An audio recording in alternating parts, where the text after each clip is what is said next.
story. I have 11 nephews and nieces, and 4 nieces, which is a lot of Christmas presents. I have an older brother who was very influential with me in becoming a woman in engineering. He always said, don't be a girl that sits there and looks pretty. I now have a niece who's 10 years old, and she just submitted her first IDD for a patent for a food maker. She's not sure if she wants to be an engineer or she wants to be the next Ariana Grande, but she's going to figure it out. That's what she tells me. I've been with Comcast for over 10 years, and I oversee 24/7 application system operations. I'm proud to have helped Comcast establish a few amazing changes in the landscape of women with technology. And so what are we doing to reach out and to reach up? We're hiring 10,000 military personnel and family members. We've created a Comcast Women in Technology that's taken 100 women, power change agents to figure out how we can change the landscape of technology and how women are looked at in Comcast. We've created an ERG focusing on the women's network, networking, inspiring, leadership development. There's several of us here today from our community outreach and diversity inclusion. They're wearing the media and technology shirts, so if you see us, reach out. Next year, the SWE conference for 2016 will be in Philadelphia, my hometown, and the hometown of Comcast. We look forward to seeing you all there.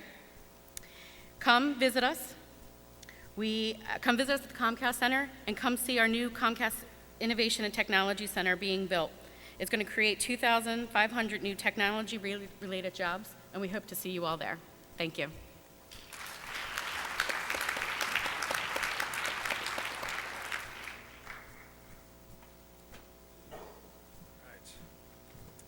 Well, thank you very much, Jacqueline. Thanks a lot, Allison. Thank you, Ford and Comcast Universal, for your support. Before I introduce the moderator and the golden chair here, I wanted to point out that we have a couple ways that you can submit questions. So you'll find some index cards on the chairs that you can write down a question for one of the panelists. Raise your hand, and one of the volunteers will bring that up to our moderator, Heidi. The other option is we have some instructions here on how to submit the question through the app. All right. So with that, I'd like to introduce our moderator. Heidi Alderman is Senior Vice President, Petrochemicals North America, BASF Corp. She has 25 years of experience in the chemical industry and joined BASF in 2003 as a business director, functional polymers. Prior to her current role, Alderman also served as Senior Vice President of Procurement in North America and Senior Vice President of Petrochemicals in North America. Before joining BASF, she held positions of increasing responsibility at Air Products Chemicals and Rahm & Haas. Alderman holds an MS degree in chemical engineering from Drexel University, completed the Wharton Management Program at the Wharton School of Business, and holds a BS in chemical engineering from Stevens Institute of Technology. So with that, I welcome Heidi. Heidi, take it away. Thank you. Thank you. Well, other than sitting in a room in front of, 500 people, and sitting in this comfortable chair in front of all these floodlights, I feel like here I'm in my living room relaxing with some friends here. When I heard today that there were 9,000 people, mostly women, registered for the SWE conference, I don't know about you, but I was extremely inspired. That is an amazing number. Many of us females that are or were in engineering roles have the tendency or have the potential to be isolated in areas where there are very few females. So I'm sure you probably find it as inspiring as I do. So our plenary session today is learning as fast as the world is changing. And why is this important? Well, first of all, just from a business standpoint, if whatever unit you are in is not validating your strategy, changing your actions based on the environment, then you can very easily become a dinosaur and uncompetitive. And certainly for all of you personally, the more flexible you can be, the more transferable skills you gain throughout your career, the more able you are to be agile and to be able to adapt yourself to changes in the world, to changes in the industry, and to become employable in whatever industry you choose to do so. So that to me is one of the key messages. So what I'm going to do today, right now, is I will introduce each one of our panelists. So as I mention your name, if you could give a few brief words of introduction, that would be great. And then we have, for each person, just to kick off the inspirational juices, we have one question that I will ask each of the panelists, but hopefully all of you in the audience can come up with some really great questions, either general questions for any of the panelists, or if there's a panelist in particular that you would like to ask that question to. So start thinking about it. So our first panelist is Mary Pat Farrell. Please introduce yourself. Hi, I'm Mary Pat Farrell with Rockwell Automation, and I want to second Heidi's motion about how inspiring it is to be here.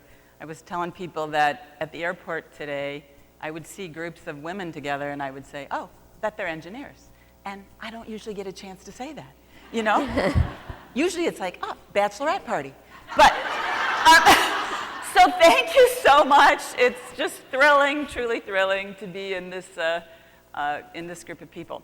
So Rockwell Automation, I've been with Rockwell Automation 35 years, and that may sound very boring, but it has been anything but. I graduated from Marquette University, and I got a degree in BS in mechanical engineering, but I pretty quickly went to the business and commercial side of engineering. And I started in outside sales for 10 years. I was actually a technical consultant to our customers. Rockwell Automation is at heart a technology company. We make automation software and hardware to help people automate their manufacturing processes, whatever they may be. And so we're always consulting to our customers on how to best apply those automation systems. So I did that consulting role for about 10 years. Then I got into management, first in product group management, where we were developing products for the market, and then into sales management. And I had opportunities to run the eastern region of the US, the western region of the US, and southern Europe. So some global experience, which was really thrilling. But through all of that, somebody asked me today, I met a young lady and I was walking over here, and she said, why did you go to the business side of it with Rockwell? And does anybody know that show on cable? It's called How Things Are Made. How Things Are Made. Do you like it? You like this show? I love that show, and that's my life. Because Rockwell Automation helps everybody who makes anything make it. And I have been in every kind of manufacturing plant that exists, really, literally, from cars to cornflakes to biotech, pharmaceutical, chemicals, you betcha, chemicals, mining, every kind of industry, every kind of manufacturing or output. And that's, I guess, in a nutshell, why I've been here for 35 years. Just a lot of variety. Thank you, Mary Pat. Juliette McCoy. Hello, good afternoon. My name's Julie McCoy. I'm representing Ford Motor Company. I've been with Ford about 29 years, mostly in powertrain engineering. I'm currently the Global Chief Engineer for Powertrain Controls, and I'm located in England currently. I've been there about 2 months.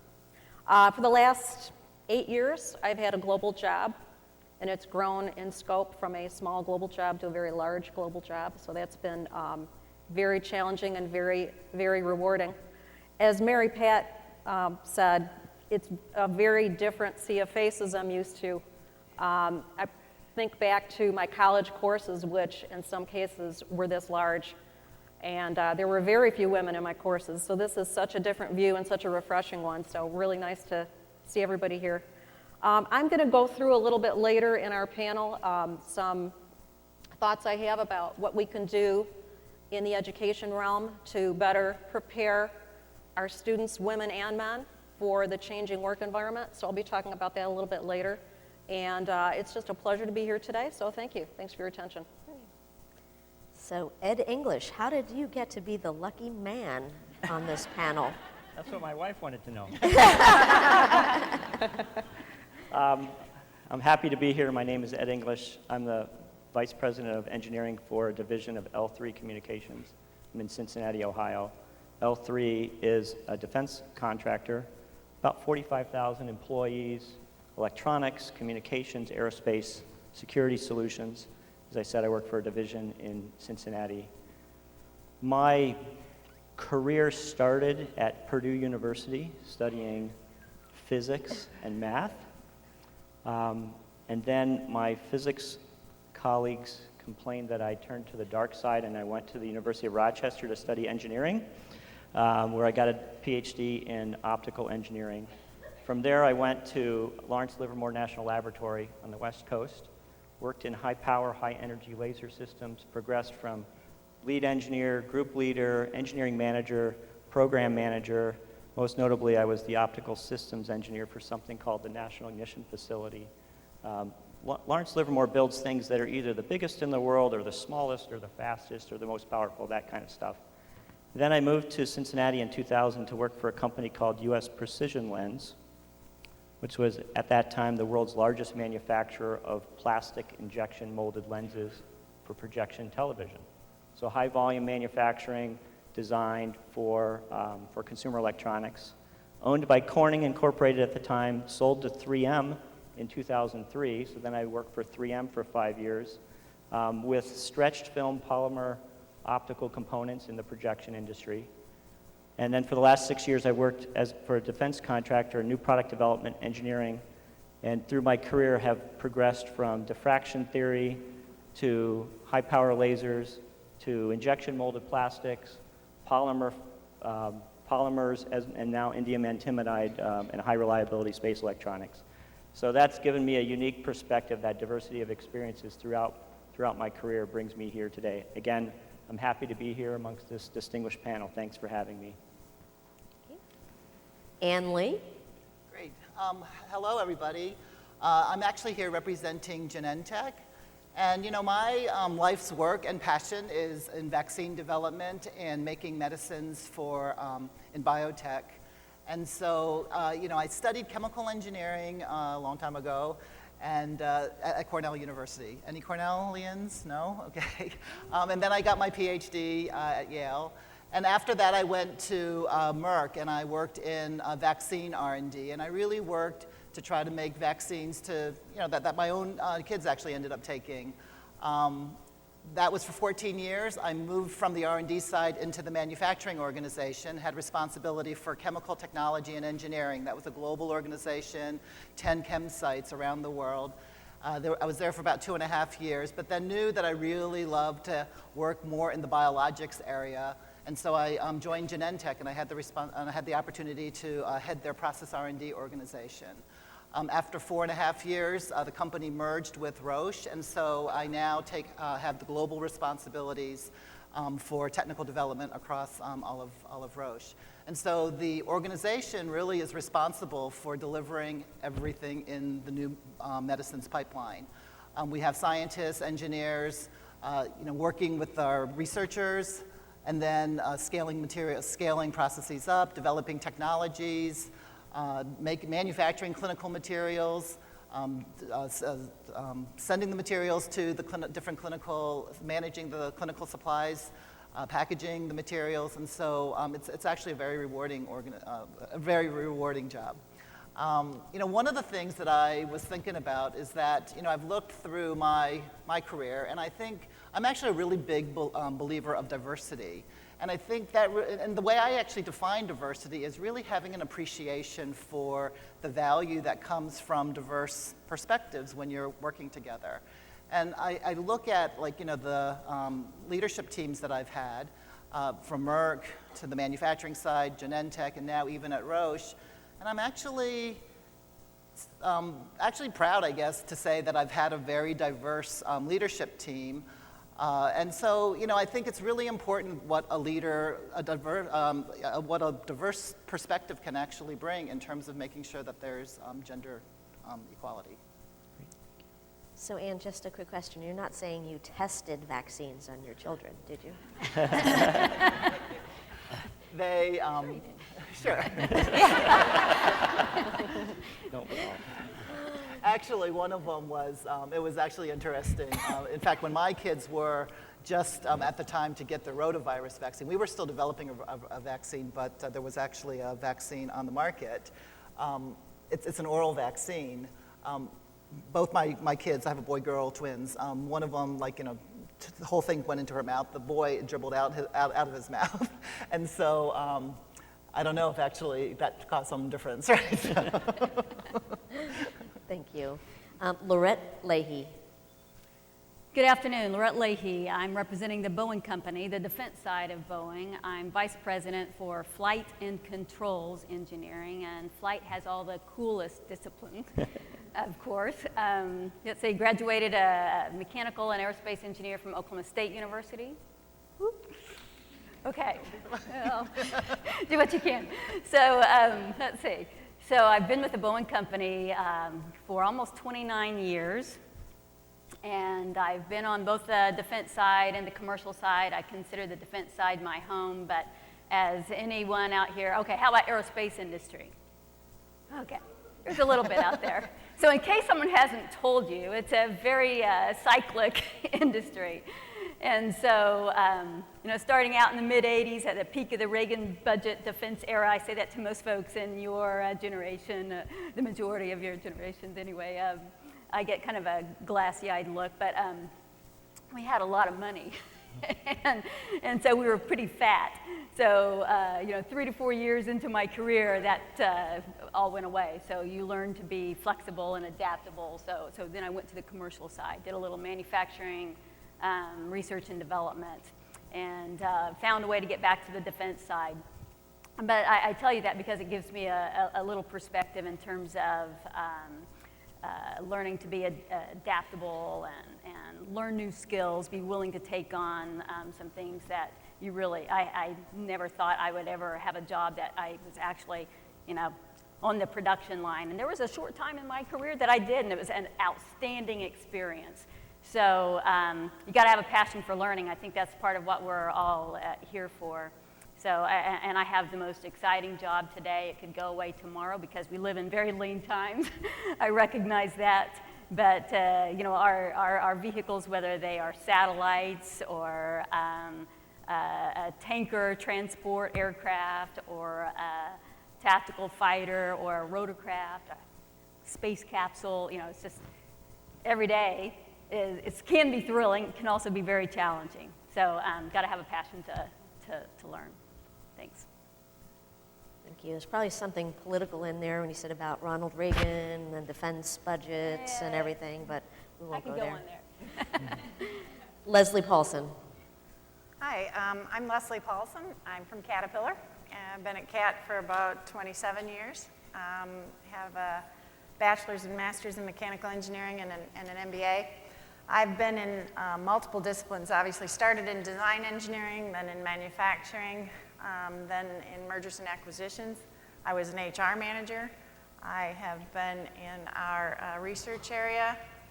I've been in our logistics area, product support, and now I'm currently the general manager of what we call OEM Solutions and our defense and federal products businesses. So a couple of Caterpillar's business units that do work with and through other equipment manufacturers to take things and turn them into things Caterpillar doesn't make. So kind of an innovation incubator type businesses. And I think the most interesting part of what I just told you is the diversity of offerings I've had within a single company. And it's been a real exciting and learning adventure for me. And I think that the engineering discipline is probably the only one that can prepare you to do that. I dare say you cannot take an HR person and then put them into an engineering role, but you can certainly do it the other way around.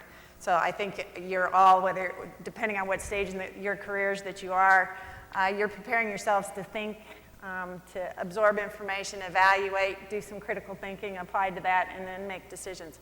And I think that can apply to any field in any company, anywhere. So it's been a great learning adventure for me, and I hope the same for all of you. Sorry about that, my HR colleagues that are here. And our final panelist, Pushpa Manukanda. Hello, I'm Pushpa Manukanda. I'm the Global Lead for Technology Innovation Strategy at John Deere. And John Deere makes construction and forestry, ag and turf, electronics, engines. We have our parts division. And we have over 60,000 employees all over the globe. I started with Deere in 1999, so 16 and a half years with them. And I worked with, in IT mostly during my first few years as product development, in the product development process and customer support process. Then I felt my heart was back in engineering, so went back into engineering, leading the dynamic systems modeling team. And after that, I was with China joint venture. We had a joint venture in China with XCG, so helped them with the engineering integration of that product. And after that, I started working on a project to bring construction equipment into India as a product development manager. And after that, I actually took a couple of years expat assignment in India as the vice president of engineering for the joint venture. In my current role, I look for new technologies and strategies for Deere and how we actually bring them across all our 13 divisions and platforms. And also we have 6 different tech centers across the globe. So I work with all of them to make sure that we are staying current and on top of technology. And technology is actually growing at a very exponential stage, and we can't just ignore and sit back and fall back on our 177 years of history. But part of that history is also staying on the cutting edge and bringing differentiated technologies to the customer. And that's what Deere has been doing. And when I first actually joined at Deere, I was the first foreign student to be hired by Construction and Forestry Division. So a lot of folks have asked me why Deere. And I ask that question myself each and every day. And the answer that I come up with is, what better mission in the world than helping those linked to the land, feeding and sheltering the growing population? So I'm glad to be here. This is very unusual for me. I was the only woman out of a class of 63.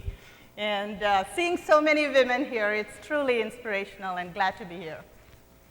Let's give our panelists a big hand.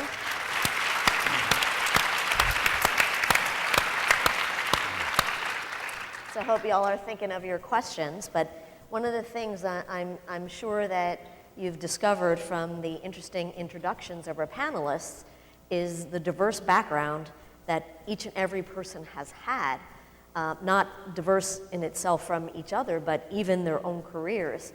And I think, Leslie, you said it yourself, being an engineer allows you the ability to do probably whatever you want to do in your career, whether it's a commercial role, whether it's a production role, whether it's a functional role, whether it's a domestic role, whether it's a global role.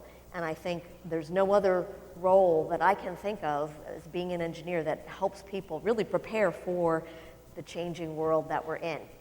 So in order to keep the panelists on their toes, I'm not going to go in the order of the questions here, so I'll surprise them with their questions, but please start thinking about your answers.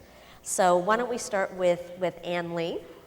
What trends in technology may further shape the profession of engineering? Well, there's a lot of different trends that are occurring right now in engineering, in technology, and especially, let's say, in the area that I know best, in medicine, drug delivery, drug discovery. I think you're just seeing an explosion in terms of what people are learning in terms of the biology of disease. And so all of that science is going to translate into new modalities, new delivery systems for making medicines, and for chemical engineers, biochemical engineers that do a lot of the work at pharmaceutical and biotech companies. I think we're going to be really having opportunities to develop some really exciting, novel types of systems. So, for example, you're seeing right now people working on what do they call CAR-T technology that's taking a person's own T cells and taking them, engineering them, and then putting them back in. So this real personalized, individualized medicine is, I think, something that's going to be coming. There's gene therapy technologies. There's a number of technologies like that. But I think that's one. I think if I look at just what else I see in terms of overall technology trends, I'm really curious and intrigued by, for example, what I read about IBM's Watson, right? So here's a computer that is like all-knowing, and so I think about just computer-assisted decision-making and being able to access information that way.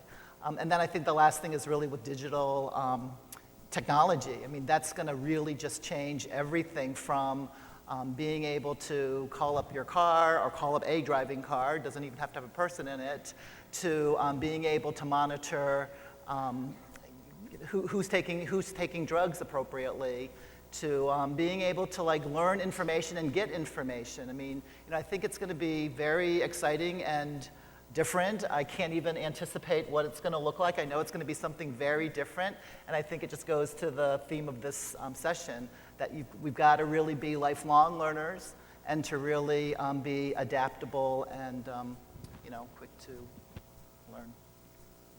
Great, thank you. Julie, does the current engineering curriculum at the undergraduate level need to change in order to meet the new challenges of the next couple of decades? Yes, I believe it does, and I'm actually kind of a living example of that, and I'll explain that a little bit.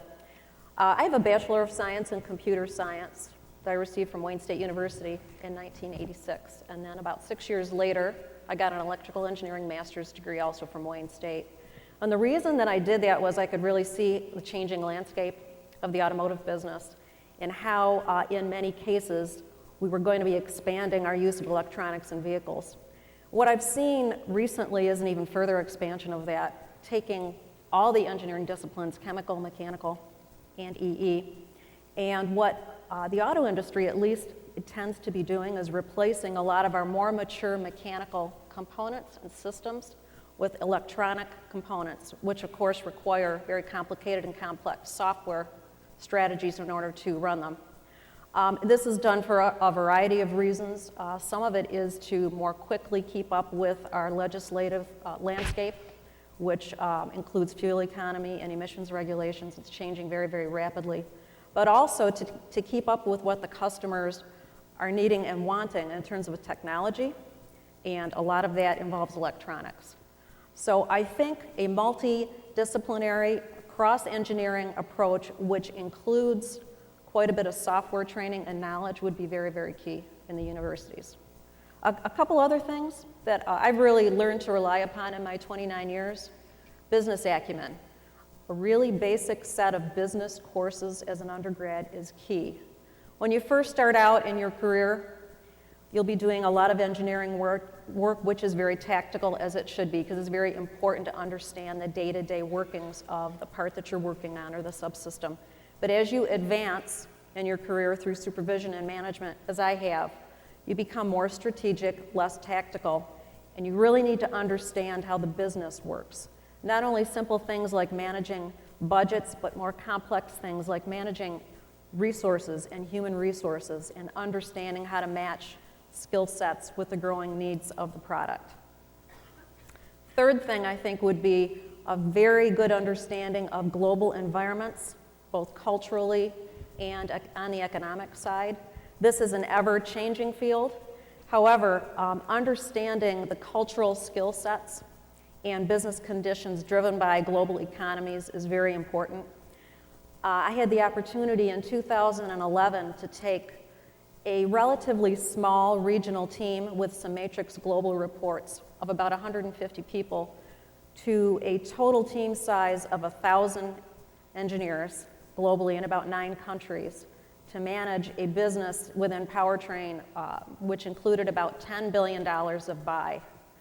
We turned that organization around from a very small regional group to this large global group in about 4 months. And it was by virtue of having a very deep understanding of each group's cultural dynamics, what they could bring in terms of their diverse skill sets, and what the economies demanded, and that also set up some very natural skill sets in the region.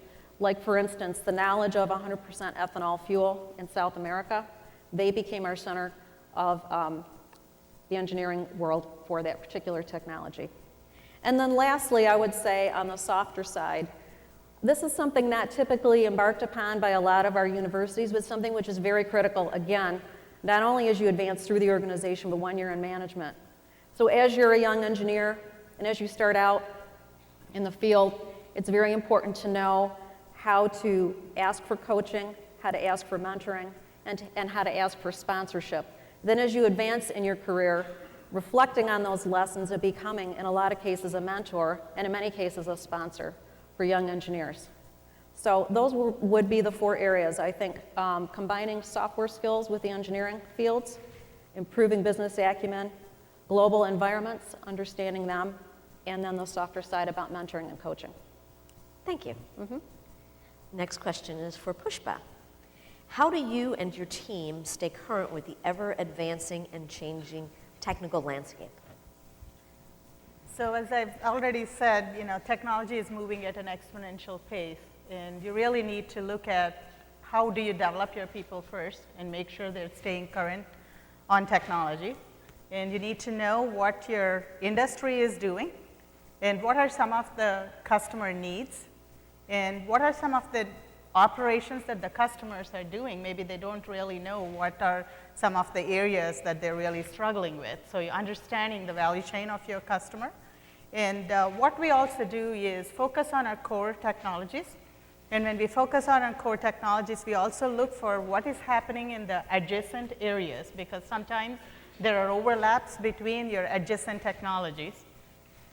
And we plan for roadmaps and we say, okay, how are these technologies growing and how can we provide that value to the customer? And we also look for indicators and signposts. What's happening across the world in your adjacent technologies? What is your competition doing? And all these kind of play into, do I have my strategy right? And what are some of the things I should be doing within these spaces in order to advance the technology to provide differentiated solutions to the customer? And I also touched a little bit on our people side. We actually have our knowledge leadership path that we introduced, and we've always focused on the people path, and the technical side is also very critical, that you're empowering your employees to go explore new technologies. And you're also empowering them to say, okay, this is, if I want to stay technical, this is the path that I can raise up at Deere. And these are the things that I really need to do and stay on top of it. And coaching and mentoring has been mentioned before. That's a critical piece of that growth for our employees too. And then we also partner with universities. Deere is a big partner with university research. You can't really miss out on these external partnerships if you really want to grow. And we also partner with non-competing industries. Sorry, Leslie. And the partnerships are a very critical piece as we are growing. We have this, we only hire the cream of the crop, but we can't really innovate as quickly as somebody else who is a leader in that particular industry. And so partnering is something new for us. We are not very comfortable doing it, but it's very critical to partner in those spaces where you can really collaborate and lead. So that's the way that we really keep up. And last but not the least, you need to really have technology for customer's sake. And you need to quickly know who your early adopters are. And we have an accelerated innovation process and a technology delivery process that really complements each other. One is the advanced marketing side, and the other one is the advanced technology side, where we look for who those early adopters are and quickly do a disciplined experimentation as to how our technology is going to really meet those needs and how it's going to differentiate us in the market. Thank you. Lorette, innovation requires some out-of-the-box thinking. So how do you innovate in organizations without looking a little crazy? Okay, wow. So 2 words there, I guess, that beg some definition: innovation and this thing crazy. So I'll start with innovation. So I think too often people look at this word innovation as, these great new ideas, unleashing the creativity and to generate new ideas and products and services. And too much focus on invention, and innovation is not invention. In fact, innovation is all about bringing value in terms of our products and services. So innovation can be some existing invention that you turn into a new and improved application. It can be a basic process in the organization that gets in your way of getting the job done. It could be a new application of a tool in a way that allows you to do, for instance, we do a lot of flight testing in the Boeing company. And if we can do more of that final verification early, and it can be a lot more affordable, a lot less costly than, every time you fly. In some of our programs, that could be, $500,000 a day easily, and that's on the low end in some cases. So innovation is a huge thing. Okay, so this crazy piece. Okay, so I think it's attributed to Albert Einstein. He said something along the lines of, definition of insanity is when you are doing the same thing over and over again and you expect a different outcome. That's the definition of insanity. So from an organization standpoint, a business standpoint, if we like to think that we're going to encourage innovation, but if we don't do anything systemically different in the organization that allows folks to free up that time for thought, if nothing else, you're just not going to get there. So we've got to go look at what is it that we do. And I mentioned it in an organization. It could be in your work group. What are those things that inhibit you? Too often, I think, we've got a standard work. We've got processes that have been handed to us. And by and large, they're needed. They're necessary. But too often, we confine ourselves and inhibit innovation. So as a leader, that's one of my personal challenges is how do we break through some of those things. So I'll give you actually a couple examples. So, I talked about freeing up time to allow innovation. I think a lot of businesses over the last decade, have tried to adopt maybe a Google-like approach, or we're going to allow you to have, 2 free hours a day. And Google doesn't do that, but that's the kind of thinking that, again, unless you change those, what's going on in your system, your business, or your organization, or your team as a system, those 2 hours are really going to be wasted. Or we hire consultants to come in and inspire us, get us all pumped up. But again, if nothing's changed in the organization, you're not going to get there.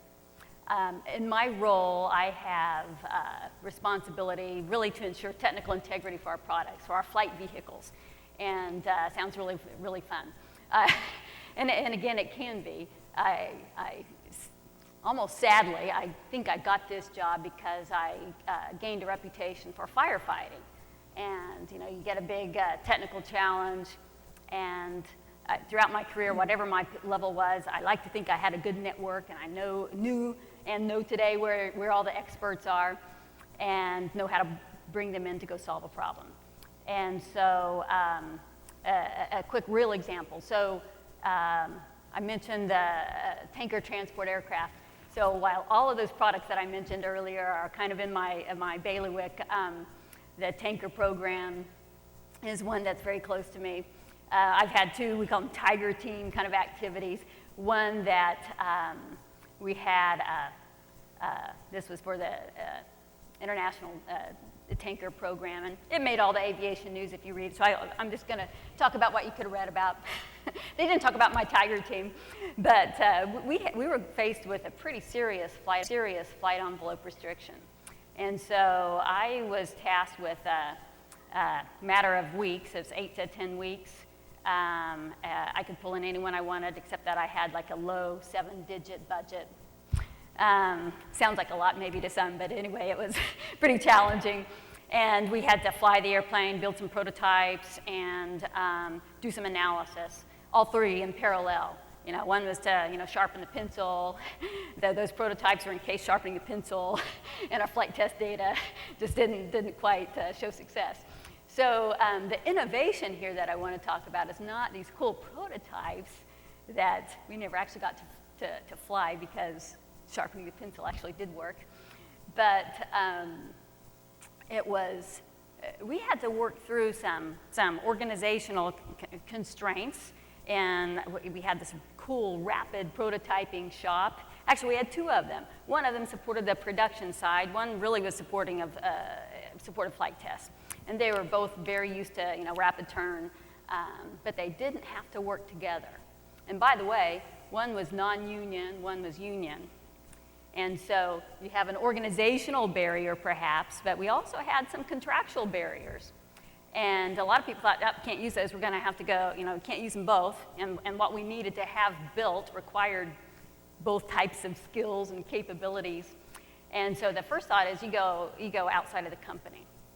And anyway, we did really amazing things. I actually have one of those prototypes in my office today. Still flyable, I like to think. But the innovation there, it was figuring out a way to kind of challenge what seemed to be just a given. Sorry, this is how it is. This is gravity. You just got to, go somewhere else. And we didn't have to. And we were able to turn that around in an amazing time. So anyway, hopefully that it will inspire you to think a little differently about this term innovation. And you don't have to be crazy, but you do have to kind of rethink about how you challenge what's there in front of you, whether it's a product, a service, or an organizational set of systems. Thank you, Lorette. Mary Pat, what are the core competencies needed to excel as a 21st century engineer?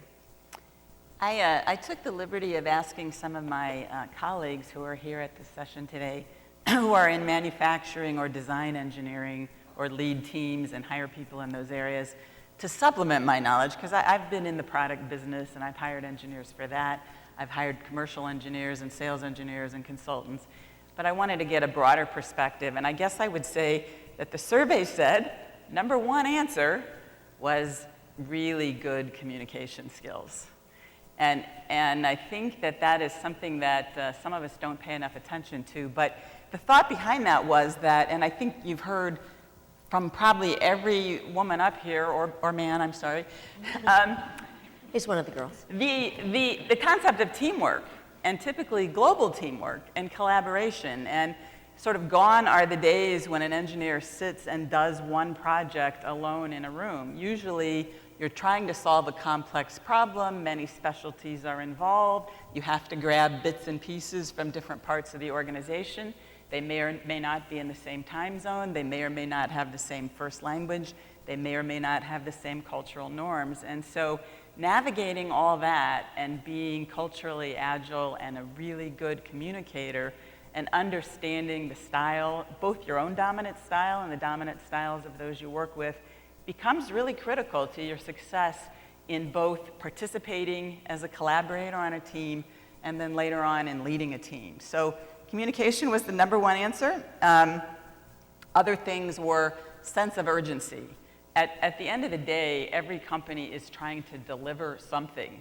And those development timelines are getting shorter and shorter for every single person up here. So if we were interviewing any one of us, we would be wanting to see sense of urgency, but at the same time, in fact, one of my colleagues gave me a great quote. She said, we say, okay, it's time to shoot the engineers and ship the product.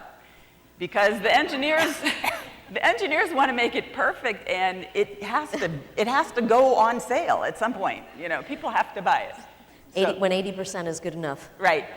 So sense of urgency, but also not compromising. You can get pushed into a situation where you make bad choices as an engineer that can have devastating consequences, and I think we've had plenty of case studies of that in the newspaper lately. So sense of urgency with integrity.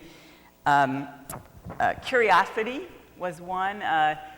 Your degree will start to, the degradation of your degree will start as soon as you graduate. And so that constant renewing of your knowledge, technology is changing faster, and you heard that referenced up here. We don't even know what the future is going to be. We just know it will be different.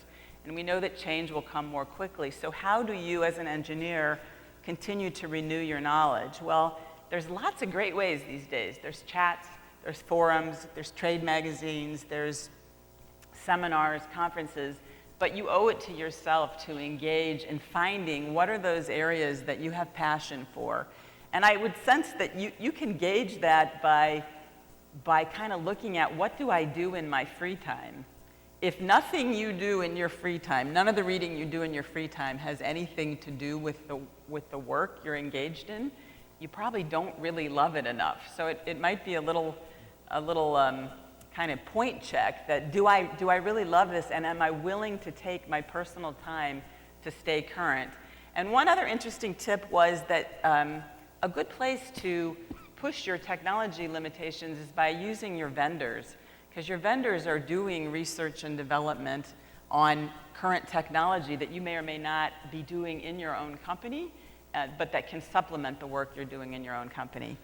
And finally, there was one last characteristic that people really said, whether you aspire to management or not, leadership, some sense of leadership, leading a team, leading an effort, initiating something, is something we would all be looking for, both in an interview and as you moved along in your career. You know, we have an award every year. It's Engineer of the Year award at Rockwell Automation, and I'm sure probably every company has some award for the best, the brightest. And those, again, are not usually people that sat in their cubicle and cracked a code. It might be that they have innovative technical skills, but they had to persuade someone to go out on a limb and stand behind them and take a risk, perhaps, or they had to gather a team and lead that team into new territory, or they had to mentor and lead young people. And probably without one of those measures of leadership, you don't get to be Engineer of the Year. So those were a couple of the themes that we had both across our operations team, our design and production team, and I would say also true of the commercial teams that I lead. Thank you, Mary Pat. So the next question is for Leslie. And Ed, I'm saving you for last because your question is like 5 lines long. So it's the longest one. So Leslie, as an engineering leader, how do you build an innovative team? All right. Well, you think about this. Uber was not started by a taxi company. Zipcar wasn't started by a rental company. Facebook is the world's largest publisher of content today and does not create any content. Kickstarter, with over $1 billion invested and a couple million different projects launched, is not an R&D company. What's Kickstarter? They are not the R&D arm of an existing major firm. And if you think about those types of things, it gives you a clue, I think, into what it takes to start and create an innovative team. First of all, they need to be small.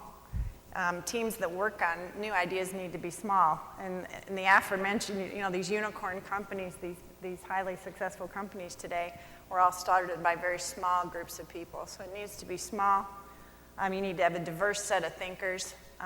Again, these people brought and disrupted major industries, not by being experts in those industries, but by working on the problem or the opportunity or the need at hand and bringing that value. That innovation is bringing value to the market.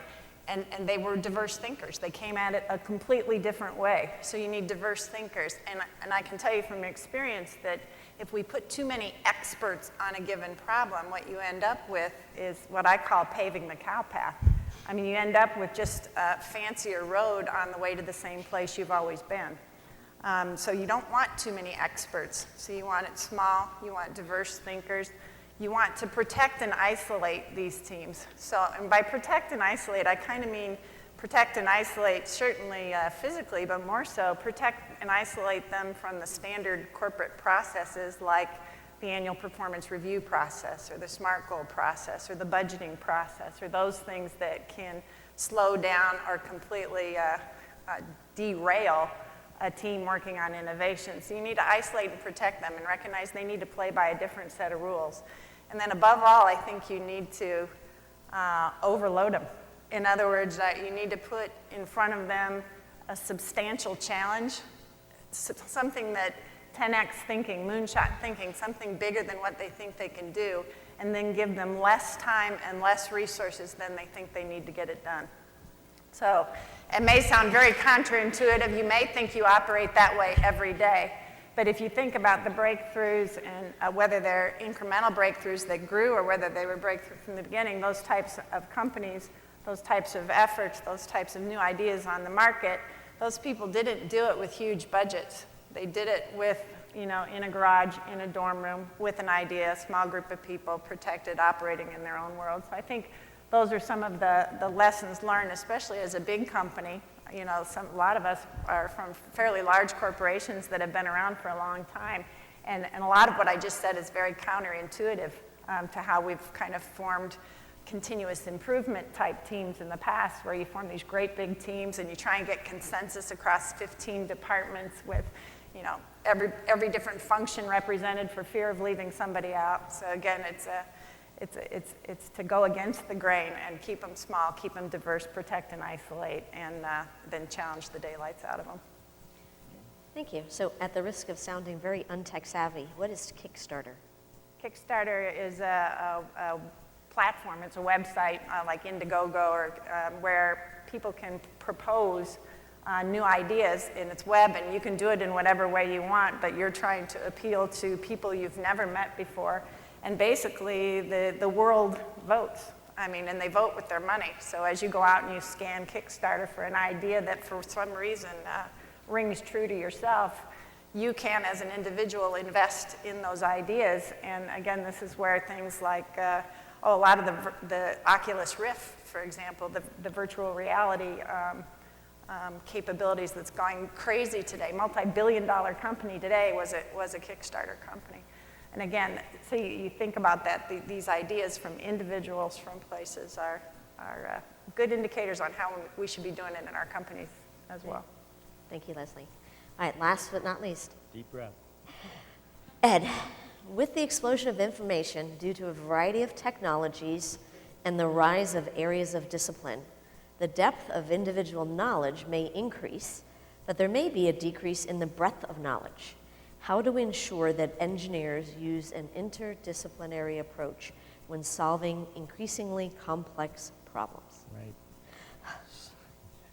So my answer is more than 5 lines, but it really starts with diversity. And here I'm talking about diversity of experiences. That's different phases of the product life cycle, from idea concept through design, manufacturing, scale-up, production, customer service, field support, internal teams, external teams, different kinds of technologies, different departments, different roles. When I think about my career, and I think you actually see it with the panelists up here, it's that diversity of experiences, that walking at least a mile in someone else's shoes, that trying to listen and learn what is working or not working in other areas, that helps you incorporate those interdisciplinary electrical, mechanical, software, optical, chemical engineering aspects, as well as the manufacturing engineering, the human resource dimension, the business development, marketing, incorporating all those things into your thought process. There's a young lady that I helped get started with her career back at Lawrence Livermore. She was assigned to me for a co-op intern position. She had done a couple of those before. We gave her a project which involved imaging science, mechanical engineering, but also working with the facilities folks and the chemists that were the high-end physicists for the coatings they were developing. And she was able to put together a project to identify imaging defects in 3 or 4 months. And she took that diversity of experiences and recognized that what she wanted to do was to go get a PhD in optical engineering, which she did at the University of Arizona. And when I bumped into her about 10 years ago, I hadn't talked to her in a few years. She had become the subject matter expert in silicon carbide at the Aerospace Corporation. By combining all those different dimensions, both business and technical, testing, mechanical design, materials, and also the end use. So I think that's really one of the keys for success, is in making sure that interdisciplinary dimension comes into place. And it's one of the things that we focus on in my company with my engineering leadership team. When we're reviewing our talent, assessing the performance of our engineering department, thinking about our organizational design, or thinking about individual people, what experiences do our engineers need to learn and grow? How are they going to become better at communicating with folks that aren't engineers? How are they going to develop that sense of urgency? by the way. I think the best way to do that is to be face-to-face with a customer who's not happy. That generally gets that sense of urgency way up there. But also so that they can learn not only the internal processes, but that business acumen and pull that whole thing together. And I think instead of asking for, and I encourage my engineers, instead of saying, for my development, I want to go take this course or learn this technology, I really love it when they say, I need to get some experiences at the R&D end or in a production environment or some other part of the life cycle so that they can become more rounded and incorporate those interdisciplinary aspects into their job. Okay, thank you. So we have a lot of questions here from the iPad, and so if we could have one or two of you volunteer to answer each of these questions.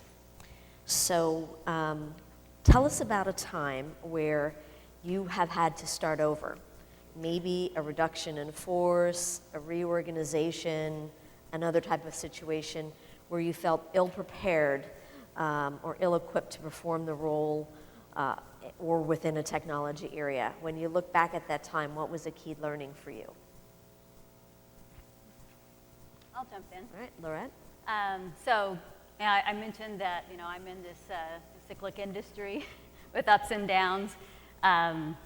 So in that early part of my career, I was truly fortunate. I look back that I was able to do the exact job I wanted to do. It had to do with early concept, aircraft development. And to a large extent, I was probably plugged into, whatever ancient computing system we had back then. And that was really exciting and really thrilling to me. And I had some senior folks who were far more experienced as my mentors, and it was very intensely analytical and all that I thought engineering should be. And when the bottom fell out of that market, I had a couple of choices. I had a fork in the road where I could actually move 1,500 miles away to a different job, or kind of the same job. I could do a cross-training program and do something that, by the way, at the time I was an aerodynamicist, and I thought I was up here, and there were some other engineering disciplines that I just thought were just much lower, that's all I'll say. and so I could become, there were several actually, that I could learn some new skills, or I could leave the business entirely, which I really thought about. I have 5 kids. One, I think I spotted her back there. There we go. 1 engineer out of 5, by the way. But I think I might have been expecting her or her sister. It's a blur to me now. But anyway, at the time I thought I had good reason some motivation actually, to leave the industry. But I stayed the course. I really didn't. I loved my job, and the cross-training program is actually to create a bunch of structural designers and stress analysts. And I'm sorry to say, I did kind of think they were somewhere down there. I actually took something that I thought was lower. That is really awful for me to say. But it was actually more of a kind of a liaison role. It was in manufacturing research and development, but it was more of a liaison role with our tool designers and this new thing called a 777 that was in the very early stages. And it was fantastic.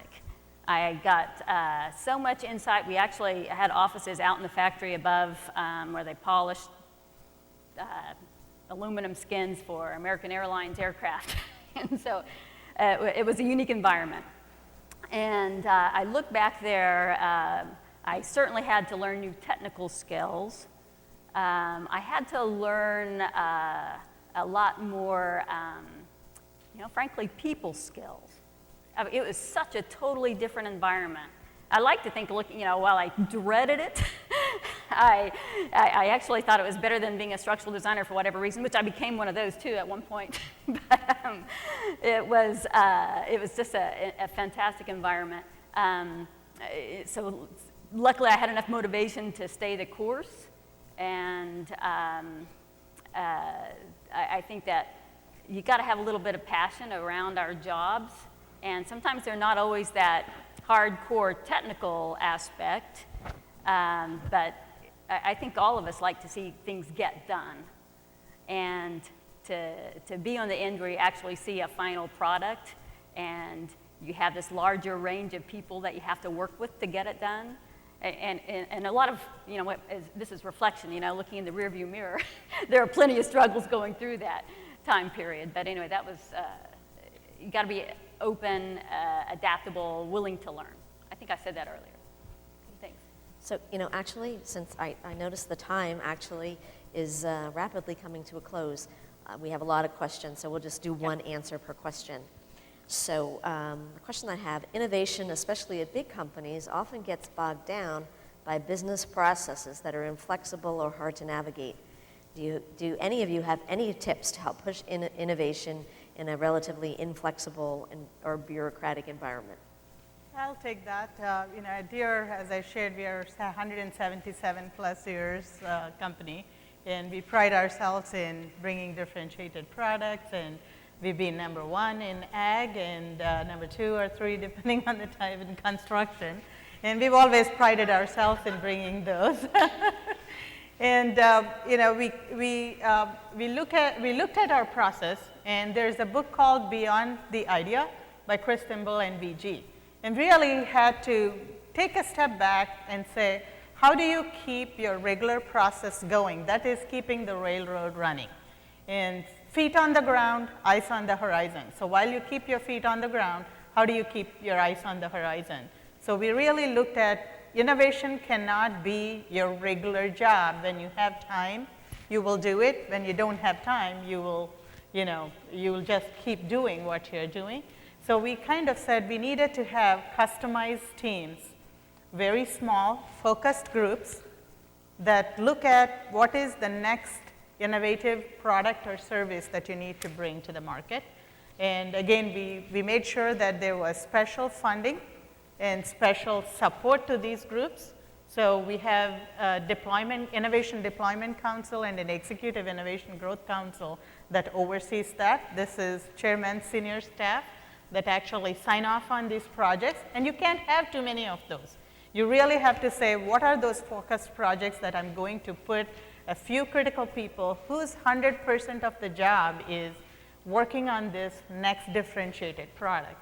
At the same time, you have to complement this group with what are those application knowledge that needs to come in. So you have to have a set of those operation teams that actually work with these groups to kind of level set that from time to time.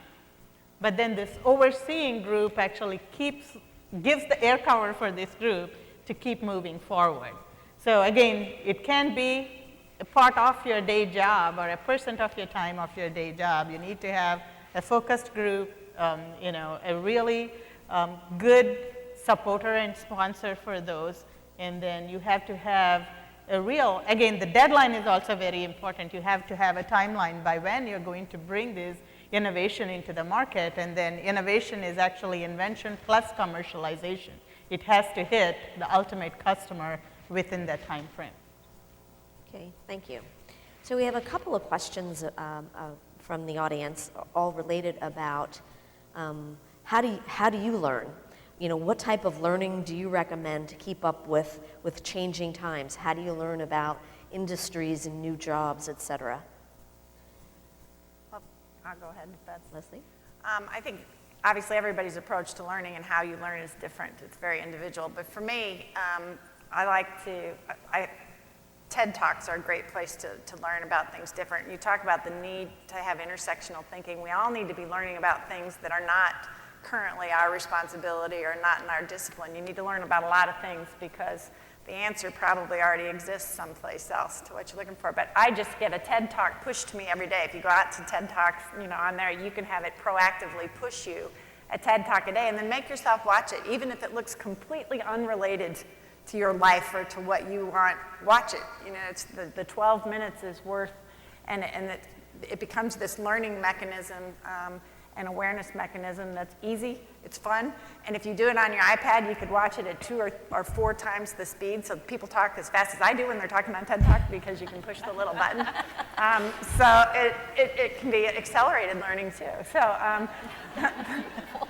That's one very, very, very easy way to do it. Or the other thing is to subscribe to some of these consolidated newsletters for women in particular. If you don't already get it, get the broadsheet. It's a daily snippet of everything happening across a variety of industries specific to women, or the skim, or some of those, or the power sheet is another one. Those are some, because they go out and they consolidate a lot of things for you. And then it comes in your in-basket, you read it real quick and move forward. So for me, those quick bits of learning that get pushed to me are a lot more effective than waiting for myself to go proactively do something. Okay, thank you. Let's see. I had a question here and it moved.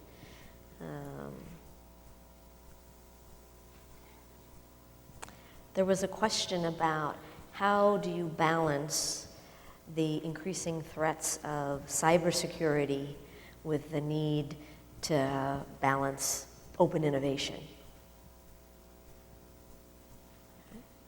I would say one of the things, that's a huge risk area for all of our customers, because they're doing automation. They want to aggregate the information up from the plant floor so that they can make better enterprise-wide decisions about production and batching and demand, and build these flexible factories. So it's a huge area of risk, and I think one of the things we're doing is simply educating both our own workforce and the workforces of our customers, because the human risk is probably one of the biggest factors there. You can add encryption, you can add all kinds of protection, passwords and multi-factor authentication, and you can do all kinds of things to protect the hardware and the networks and the systems.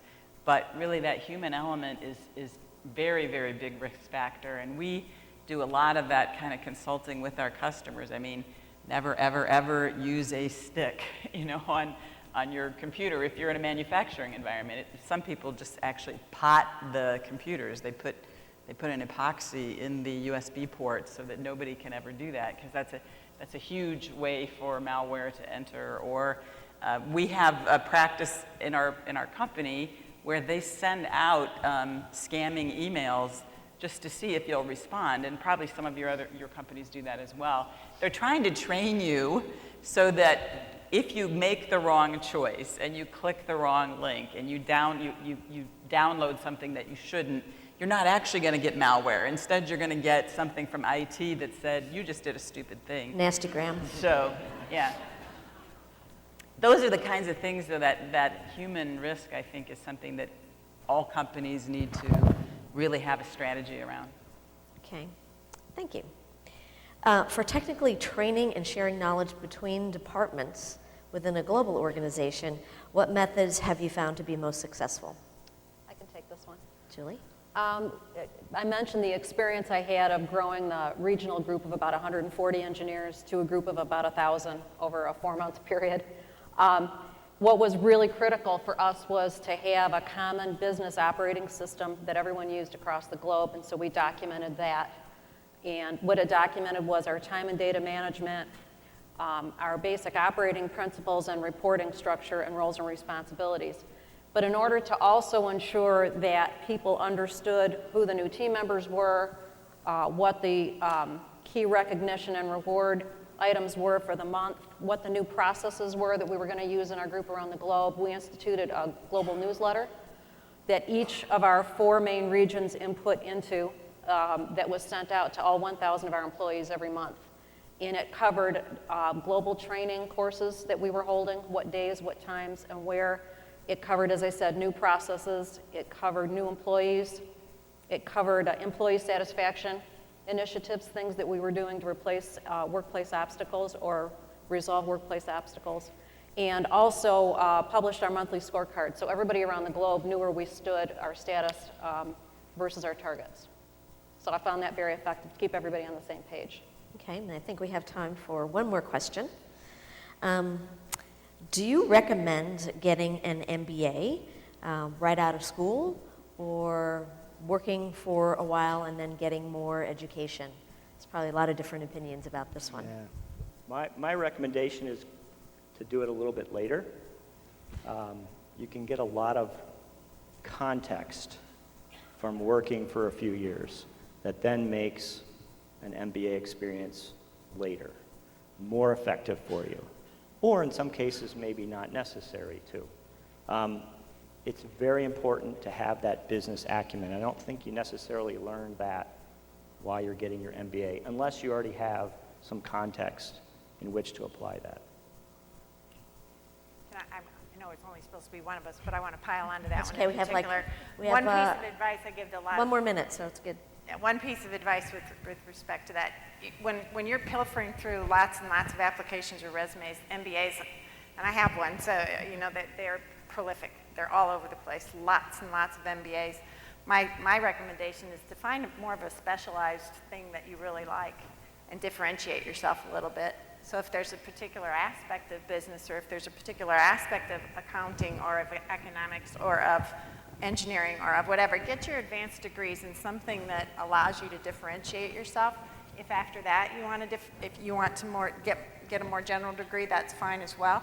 But I'd start with finding something, you know, to specialize in, and then broaden out and get an MBA after that if you think that that's still necessary. Because again, we get piles of MBAs like this. The advanced degrees that are specialized are like that. And I'd also like to add my personal opinion about that is sometimes an MBA is not even necessary. Don't get an MBA because you think it'll get you ahead. Get it because you want it. I think being a good business person is a lot about common sense, and getting an MBA is about, you have different tools in your toolbox and you get to look at case studies from different industries. But in the end, you know, when I look at resumes, I'm looking at the basics that I need for the education, but I'm looking more for what that person has achieved and accomplished in their job, you know, the leadership that we talked about, the initiative that they've taken. I'm not necessarily looking at an MBA. I'm not ruling somebody out because they don't have it. So do it because you want to do it, because you feel it's a valuable tool to add to your toolbox, not because it's a credential or a piece of paper. So, how about a big hand for our panelists?